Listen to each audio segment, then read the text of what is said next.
にちは、あゆみんです。いや、私、あゆみんなのかあゆみなのかもどっちにしようかなって迷ってるんだけど、どっちでも OK。あゆみんでもあゆみでも、あゆみんでもあゆみでも OK ということで、今日はですね、ある企画をやったんですよ、私。実は5月は私の誕生日なんです。今年の誕生日は友達と一緒にお祝いをしようっていう約束をしていたんです。でね、友達が5月じゃないんですよ、誕生日が。ちょうどね、今の時期になっちゃったんだけど、一緒にお祝いをしようっていう感じになったんだけど、私の誕生日に私がいくら使うかっていう企画をやりました。さてみんな、私が誕生日の日にいくら使うと思う？実質誕生日の日じゃないんだけどね、調査してまいりました。みんな興味ある？みんな多分ね、いろんな推測があると思うんですけど、まずはVTR を流しながら、私がナレーションにしていこうかなと思ってます。でね、今回のまず企画なんですけど、午後は友達と一緒にいろんなとこ行って、夜は夜ご飯を食べるっていう流れなんだけど、朝の方は私が仕事でちょっと他を訪ねてたりとかしているので、これも含めて丸1日の使ったコストをみんなにシェアしたいなと思います。ただ交通費はちょっと住んでるとことかがバレてしまうので、交通費は省きます。交通費以外ねをみんなにシェアできたらなと思います。やっほー、今日は雨です。そして今日はなんと私の誕生日イエーイ。今からレセプションに行きます。レッツゴー。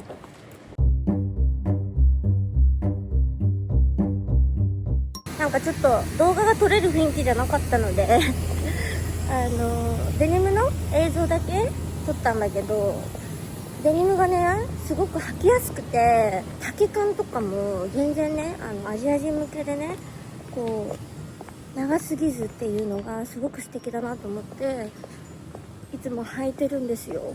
生地もすごく履きやすくて、またみんなにシェアするね。今から友達と合流するので、港区の方に行きます。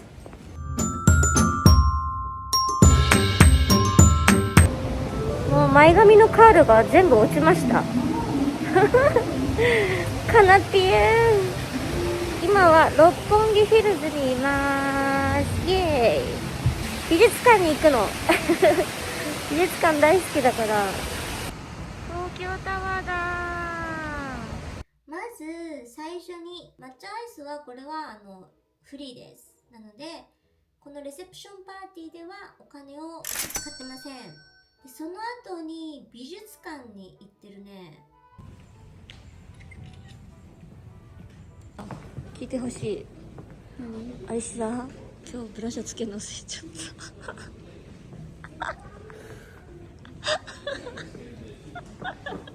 どうなんで今言うの？巨人を見て思い出したこの美術館ではチケット1枚を購入していて2300円です。このね美術館すごく良かったの。結構インスタグラムでいろんな方が行ってる投稿を見てたので、写真で見た時のインパクトとかがすごく頭の中に残ってて、行ってみたいなと思ってたのね。アート好きなんですけど、顔系のアートがちょっと苦手なの。特にこういうリアルな人の顔とか、リアルな人物像っていうアートがちょっとだけ苦手で、なんでかっていうとね、やっぱりホラー映画の見過ぎ小さい頃にホラー映画の見過ぎだと思うんだけど、やっぱあるじゃん、人形が動くとかさ、そういうのをちょっと見過ぎちゃって、やっぱちょっとそういうのは苦手なんですけど、だけどね、ちょっと見ていただくと分かるんですけども、ほとんどがリアルな人形の作品なんですね。だからちょっとね、ビビりながらだけど、うわすごいなと思って、本当に人みたいだなと思って。でしかもね、その作品が巨大なんですよ。本当に私たちがこう小人になった気分になるんですね。なんかこう巨人の世界にこう舞い込んだみたいな。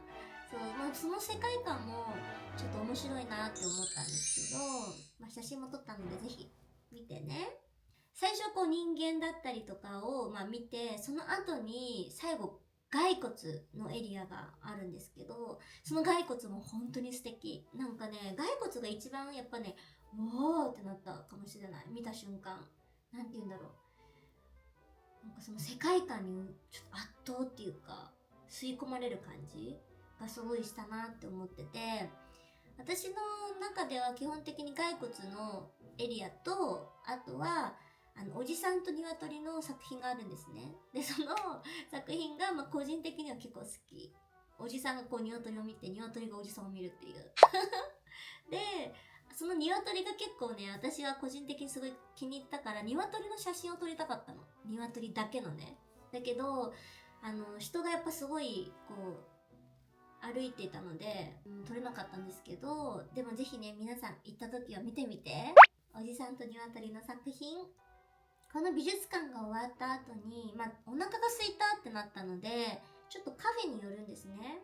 で、友達は普通に、トーストみたいなのを頼んでて、私は、まあ、夜ね、素敵なレストランを予約をしていたから、クッキーとカフェラテを頼みました。まずは金額ですね。970円になります。お、意外と安いかな。それでも高いと思った？まあでもね、こんぐらいの結構大きなクッキーに、まあ、結構の量のあるカフェラテで、しかも港区で飲めるから、まあ意外と安い方なのかな、港区にしては。どうだろう。このカフェは私よく昔行ってて、今回久しぶりにまた行ったんですね。まあ久しぶりに行ったからね、またいいなってちょっと改めて思っちゃったんだけど、結構私の六本木ヒルズあたりでおすすめのカフェです。六本木ヒルズっておしゃれなカフェどこにあるんだろうってね、思う方いっぱいいると思うの。意外となくって、そこはね、おしゃれなさ、高級ブランドの通り沿いにあるカフェなので、カフェというか、パン屋さんというか、パン屋さん、カフェみたいなところで、おしゃれなレストランです。その後に、まあ、電車移動をするんですね、友達と。そのままレストランに行きます。で、このレストランですね、本当に素敵なの。このレストランは私が SNS でね、ちょっと調べて、一番ね、東京タワーが見えるレストランでお祝いしたいねって友達と話してて、じゃあ私探すねって言って、結構東京タワーが見えるおしゃれなレストランとかバーって、やっぱみんなの知ってるエディションだったりとか、まあ、結構何軒か出てくると思うんだけど、私はね、その一番東京タワーが大きく見えるところが良くて、で、いろいろ調べてたら、このレストランが一番大きく見えるんじゃないかと思って予約をしました。ホテルの中にあるレストランで、レストランとバーがあるんですね。で、私最初勘違いしていて、もうレストランがその直接東京タワーが見えると思ってたんだけど、実は違くて、レストランは東京タワーが見えないんですよ。で、バーじゃないと東京タワーが見えなくて、バーは飲み物も飲めるんだけど、お食事もできるっていう。だけど、そのお食事がメインっていうところではないので、まあ、ちょっと軽食みたいな感じなのかな。そう。なので、どうしようかってなってもやっぱ、ご飯も食べたいし、みたいな。じゃあバーだけにするってなったんだけど、なんかバーはもういっぱいなので無理ですみたいな感じで言われたから、じゃあどうしようみたいな。じゃあ、レストランでご飯食べてから写真だけ撮りに行くみたいな。だけど写真は無理ですとか言われて、じゃあどうしようみたいな感じで言ってたら、まあ、お食事終わった後に、もしお席が空いていたら、追加料金はかかりますけど、ご案内というか、準備いたしますお席って言われて、じゃあ、いいね、そうしよっかってなって、先にまず私たちはこっちのレストランの方でお食事をします。金額が、19,521円です。もうこれはコースだから、もうこれぐらい普通かなと思うんだけど、どうみんな的に。ちなみにホテルの名前はザ・プリンスパークタワー東京の33階になります。でもね、お食事は結構ね、お野菜が多くて、もちろんお肉料理もお魚料理も出てくるんだけど、意外とね、量もそんな多くなくて、本当にペロって食べられる量でした。で、しかもね、お野菜が多い感じだったから、ヘルシーな印象でしたね。なんと、友達がね、こんな感じで、待って、ちょっと待って、なんで二人の。言ったの。アイムヒルズになってるよね。アイムヒルズになって可る。愛くない？涙出ちゃう。ありがとう。だって本当に泣いちゃう。友達もケーキがあったんだけど、私にだけこう誕生日おめでとうっていうプレートを作ってくれたの。ほんと泣いちゃう。この日は大泣きしました。泣いてる。ありがとう。感動して。このね、レストランを予約するときに友達が予約してくれたのね。だからまさかね、その時に多分私のだけお願いしてくれてたんだと思うの。で、なんでって言ったら、あゆみの誕生日だし、あゆみヒルズの記念だからって言われて、泣きました。泣いた後です。頑張った私だね。そう、こんな素敵な友達がいて、本当に私恵まれてるなって思って、もう号泣だーって。特にこの友達はね、もう私がいろんな悩みとか、あと本当にこうほぼ毎日電話してるような友達なので、しかももう知り合って18年とかなのね。でもう毎年こうやって一緒に過ごせること、そしてほぼ毎日連絡を取り合ってるっていう、もう奇跡に近い、本当に奇跡に近い友達なの。もうだから泣いちゃって、なんかもう熱い思い、もう今思い出すだけ泣きそうなんですけど、そう、まあそんな素敵な夜ご飯を過ごせました。ここのね、レストランのいいところは、本当にお客様もそんなに多くなくて、ゆっくりお食事ができるっていうところと、やっぱもちろんその景色、夜景が本当に素晴らしいっていうこと。あと結構ね、レストランもね、広くて、開放感があって、そこもね、すごくいいなと思いました。ぜひみんな、機会があれば、ぜひ行ってみてください。そして、隣の、バーに移動するんですけど、バーでは、お席代とお飲み物代がかかっています。飲み物はね、1杯しか頼んでいないんですけど、金額が4610円になります。ちょっと高いよね。私も思った。と思って。多分お席チャージで2000円ちょっとぐらい取られてますね。このバーはライティングがこうもっと暗くて、本当にね、ガラス全面にこう東京タワーが映るんですけど、その赤い東京タワーが本当にもう輝いて見えるライティングでわざと暗くしてるのかなと思うんですけど、本当に素晴らしかった。もう入った瞬間わーってなるの。すごい東京タワー大きいみたいな、こんなに近いみたいな感じで結構感動するレベルです。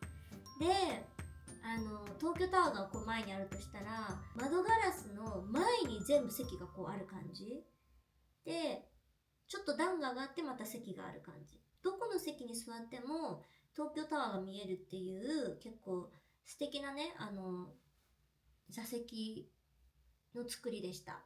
わー、やばい。ちょっとね、私東京に住んでるんですけど、はい、こんな大きな東京タワー初めて見たの。いや、もちろん歩いて通りすがることはあるんだけど、こういったバーでこんな超近い東京タワーを初めて見たので、ちょっと記念にイエーイ。そこで私はまたお酒が飲めないのでジンジャーエールを頼んだの。で、友達お酒を頼んでっていう感じでガールストークして、ああでもないこうでもない、これからも頑張ろうねみたいな感じで、写真も撮ってビデオも撮ってみたいな、イエーイってやってたんですけど、でまあ周りを見渡すとね、結構やっぱ観光客が多くて、観光客に有名なのかなってちょっと思いました。結構日本人がね、割合的にほんと1割ぐらいしかいなくて、9割ほとんど観光客。もしね、日本にお住まいの方で、東京タワー間近で見てみたいとか、東京タワーの見える素敵なバーに行きたいっていう方は、ぜひこちらのバー本当におすすめです。本当に素敵。写真もね、すごい素敵な写真撮れるから、もちろん他のバーとかも行ったことあるんですけど、ここは本当にもう東京タワードーンって感じの。っていう感じで、一日が終わりました。意外とお金使ってないよね、私。そう思わない？結構ね、少ないんじゃないかな。お誕生日の割には。もっと使うかなと思ったんだけど。じゃあ全部ね、一回計算してみます。いくらか。バーの4610円。そしてレストランの19521円。それからのカフェの970円。からのミュージアムの2300円。以上、お会計は27,401円です。わー、あんまり使ってない。あんまり使ってないみんな。結構想像以上に使ってない。この日なんか5万ぐらいいくんじゃないかなってちょっと思ってたんだけど。わー。まあでもそんなね、ケーキを頼んだとか、お花を買ったとかそういうのは特になかったので、だからかなって思います。っていう感じで、私がこう、誕生日の日に行った素敵なレストランとカフェとバーと私の大好きなミュージアムでした。ぜひね、みんなも行ってみてね。本当におすすめです。そして皆さん、私はですね、また1歳年を取りました。もうこの年になると、全然誕生日がそんな嬉しいとか嬉しくないとかもう本当に全然何ももう無情になってくるんですけど、こうやってね、毎年お祝いしてくれる家族や友達がいることは本当にありがたいし幸せなことだなと思うので、それには感謝してます。